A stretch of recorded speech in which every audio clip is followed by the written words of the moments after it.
Ukraine யுத்தம் நிக்கும் அப்படின்னு தான் நம்ம பேசணும். ஏன்?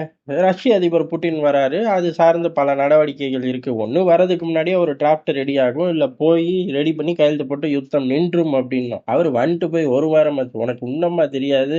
யுத்தம் நடந்துகிட்டு இருக்கே! அப்படிங்கிற மாரி தான் அங்க விஷயம் ஓடிக்கிட்டு இருக்கு. அதத்தான் விரிவா பார்க்க போறோம். பொதுவாவே உக்ரைன் யுத்தம் ஏன் நிக்கல அப்படின்னா, ஏகப்பட்ட சகுனிகள். மகாபாரதத்துல ஒரு சகுனி. ஆனா இது கலியுகம்ல. அதனால இங்க ஏகப்பட்ட சகுனிகள். அப்ப எப்படி நிக்கும்? அப்படிங்கிற மாரி தான் ஓடிக்கிட்டு இருக்கு. 10 நாள் ஆள காணோம். ஆன்மீக பயணம் ஏதும் போயிட்டு வந்தாரோ? மகாபாரதம், கலியுகம், சகுனி எப்பயும் சொல்றது தான் அப்படின்னு கேட்கக்கூடாது. ஆன்மீக பயணம்லாம் ஒண்ணும் கிடையாது. அப்ப இம்புட்டு நாள் லீவு, அது இடையில இடைச்சொருகலா பேசும்போதே சொல்லிடுறேன். இந்த வீடியோ இல்லாட்டி அடுத்த வீடியோல. ஏன்னா பெரிய சிறப்பான காரணங்கள் ஒண்ணும் கிடையாது. சரி இந்த தாட்டி யார் பண்றா அப்படின்னு கேட்டா, ஜெலன்ஸ்கியே இறங்கி பண்றார். பொதுவாவே ஐரோப்பா பண்ணும், அமெரிக்கா பண்ணும், இல்ல பிரிட்டன் பண்ணும்.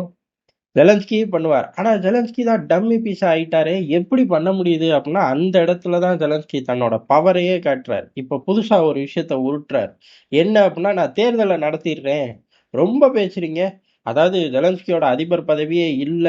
ராணுவ சட்டத்து மூலியமா தான் அதிபரா உட்கார்ந்திருக்காரு. இந்த ஆள் கையெழுத்து போட்டா எப்படி செல்லும்? இதானே உங்க பிரச்சனை. நான் தேர்தல நடத்திட்டு பேச்சுவார்த்தையில உட்கார்றேன்ட்டார். அட பாவி மனுஷா! யுத்தம் நடந்துகிட்டு இருக்கு. எப்படி தேர்தல் நடத்துவ? அதெல்லாம் நான் நடத்திருவேன். நீங்க பாதுகாப்பு குடுங்க. யாரு?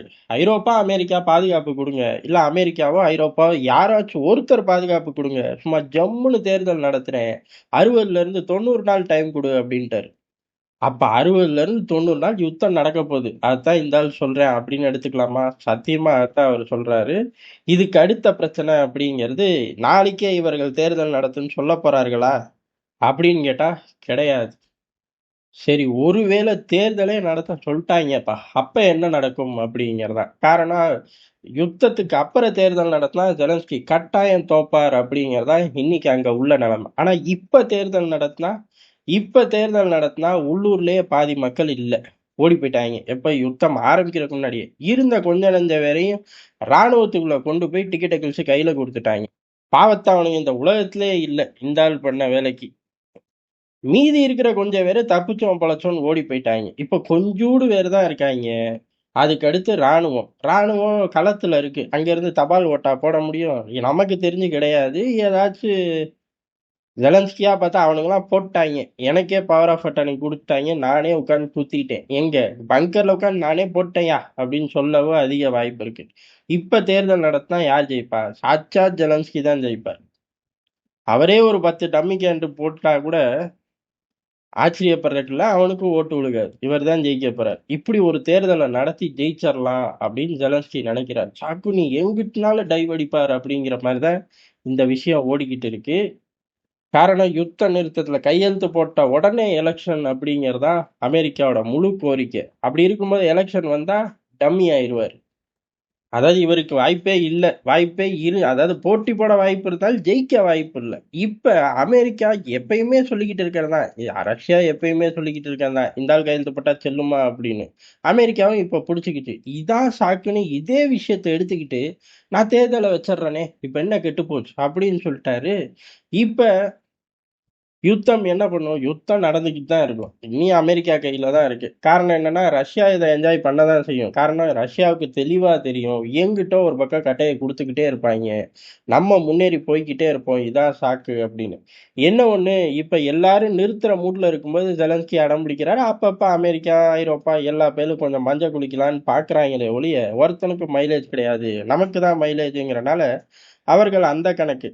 அமெரிக்காவ பொறுத்தவரையும் செலன்ஸ்கி இழுக்கிறார். ஒரு நிமிஷம் போதும் அமெரிக்காவுக்கு ஜெலன்ஸ்கிய சட்டைய பிடிச்சு தூக்கி வீசுறதுக்கு. விட்டுக்கிட்டு இருக்கிற காரணம் எவ்வளவு சிரமம் அங்க வந்தாலும் சரி, அதுக்கப்புறம் ஐரோப்பா மார்க்கெட் முழுசா நம்மகிட்டயே வரும். நாட்கள் செல்ல செல்ல ஐரோப்பா தலைகீழா மாறும். இப்ப குதிச்சுக்கிட்டு இருந்தாலும் அமெரிக்காவோட தயவு இல்லாம இருக்கவே முடியாதுங்கிறது கூடிக்கிட்டே இருக்கும். இப்போ 1% இருக்கா, நாளைக்கு 10%ஆ மாறும். இது அமெரிக்காவுக்கு லாபம் தானே. இதைத்தானே அவன் எல்லா பக்கமும் செய்வான். ஆனா, அதுக்கான சந்தர்ப்ப சூழ்நிலைகள உருவாக்கி தந்தா போதும். அத இப்ப ஜெலன்ஸ்கி தெளிவா பண்ணிட்டார். அப்ப யுத்தம் நிக்காதா? இப்போதைக்கு அதாவது இந்தியா வர்றதுக்கு முன்னாடி நிக்கக்கூடிய ஒரு ஸ்டேஜ்ல இருந்துச்சு. இப்பவும் அதே ஸ்டேஜ்ல தான் இருக்கு. என்ன ஒண்ணு அப்படியே நகர்ந்து போகாம அங்கேயே நின்றுச்சு. நடுவுல குறுக்க வந்து இப்பவே நான் எலக்ஷன் வைக்கிறேன்னு ஒரு கல்ல போட்டாரு. கல்ல எடுக்கவும் வாய்ப்பு இருக்கு. இல்ல அதே மாரி ஒரு கல்ல ரெடி பண்ணி ஜெலன்ஸ்கி தலையிலேயே போடவும் வாய்ப்பு இருக்கு. எது நடந்தாலும் நம்ம இங்க வந்து விரிவா பார்ப்போம். எப்படி இதே மாரி 10 நாள் கழிச்சு வந்தாயா? ஆஃபீஸ் வர எண்ணமே இல்லையா உனக்கு? அப்படின்னு கேட்கக்கூடாது. எப்பவும் போல சொல்றேன். இந்த தாட்டி காப்பாத்துவேன்னு நம்புறேன். என்ன ரெகுலரா வருவேன். வீடியோ போடுவேன். இது என் கையில இல்ல ராஜாக்களா. கடவுள் கையில தான் இருக்கு.